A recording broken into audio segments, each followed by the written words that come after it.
Magandang umaga po mga kabayan. Welcome sa ating panibagong update. Rito po sa Calax, Cavite, Laguna Expressway na may habang 45 kilometers. Nag-i-start po ito mga kabayan sa bayan ng Binyan, Mamplasan, Laguna. Ito po ay magtatapos sa Kawit, Cavite. Samahan niyo po ako mga kabayan na ating i-update po ang portion ng Aguinaldo Highway at mismong Mayor's Drive.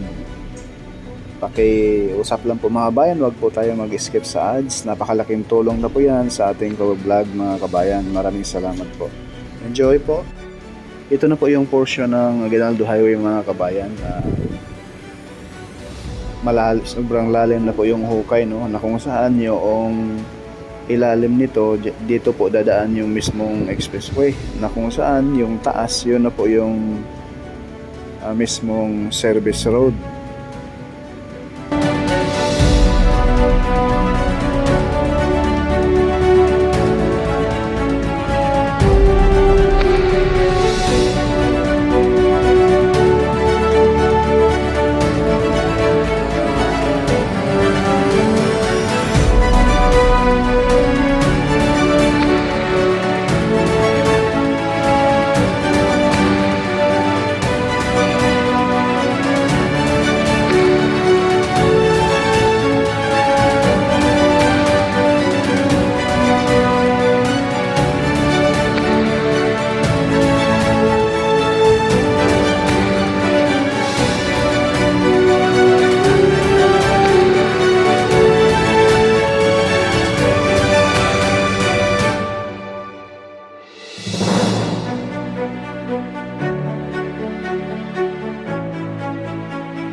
Diyan po sa unahan mga bayan, yan na po yung Aguinaldo Highway. Yung pakanan papuntang Tagaytay proper, pakaliwa papuntang Maynila po yan mga kabayan. Diyan po sa ilalim ng Aguinaldo Highway, mismong Aguinaldo Highway mga kabayan, huhukayin din po yan. At gagawa rin po sila ng diversion road dyan, no, sa unahan. Ayan po, masasilayan natin. Kitang kita na po natin dyan mga kabayan kung saan yung mismong ginawa nilang diversion road ay hindi pa magawa-gawa dahil mayroon poong isang building dyan, no, na tumbok ng tumbok talaga.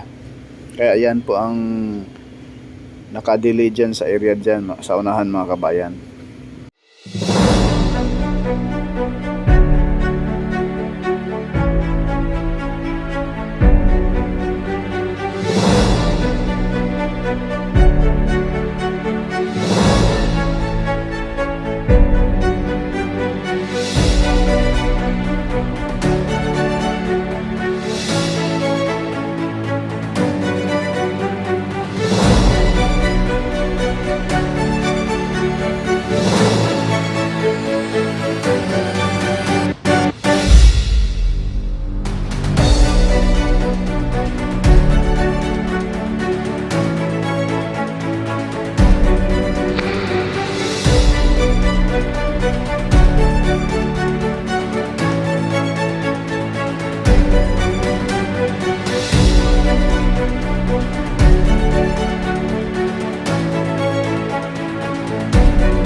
Napakalaki po yung improvement dito mga bayan sa Mayor's Drive dahil may mga portal beam na po na nakalagay dyan sa baba natin, no?